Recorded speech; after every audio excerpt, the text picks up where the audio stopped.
নোয়াখালী জেলার আধুনিক ও দৃষ্টিনন্দন এই মসজিদটি হাক্কানি জামি মসজিদ নামে পরিচিত। প্রায় ৯ কোটি টাকা ব্যয়ে নির্মিত এই মসজিদটি নোয়াখালী জেলার সেনবাগ উপজেলার কাবিলপুর ইউনিয়নে হাশেম কোম্পানির বাড়ির সামনে অবস্থিত।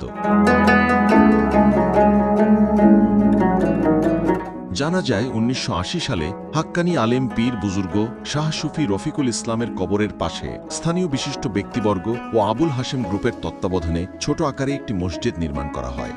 পরবর্তীতে মুসল্লির সংখ্যা বাড়ার কারণে ২০০৩ সালে পূর্বের মসজিদটি ভেঙে নতুন করে পারস্য শিল্পের অনুকরণে আবুল খায়ের গ্রুপ অফ কোম্পানির অর্থায়নে এই মসজিদটির নির্মাণ কাজ শুরু হয় এবং ২০০৮ সালে এসে এই মসজিদটির নির্মাণ কাজ সম্পন্ন হয়। বর্তমানে এই মসজিদের পাশে রয়েছে একটি মাদ্রাসা।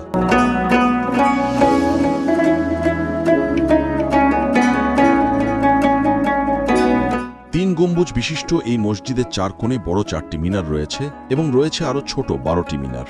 উপর থেকে এই মসজিদের ৪টি গম্বুজ দেখা গেলেও মূলত মসজিদের দক্ষিণ পাশের যে গম্বুজটি আপনারা দেখতে পাচ্ছেন এটি মসজিদের থেকে আলাদা একটি অংশ। এই গম্বুজের অংশটিতে মূলত শাহ সুফি রফিকুল ইসলামের সমাধি। মসজিদটির ভেতরের দেয়ালগুলো সিরামিক দিয়ে আবৃত। এই মসজিদের নান্দনিকতা শুধুমাত্র নোয়াখালীতে নয়, ইতিমধ্যে সারা দেশব্যাপী ছড়িয়ে পড়েছে সুনামের সাথে। প্রতি শুক্রবার দূর দূরান্ত থেকে অনেক মানুষ এখানে নামাজ পড়তে আসেন।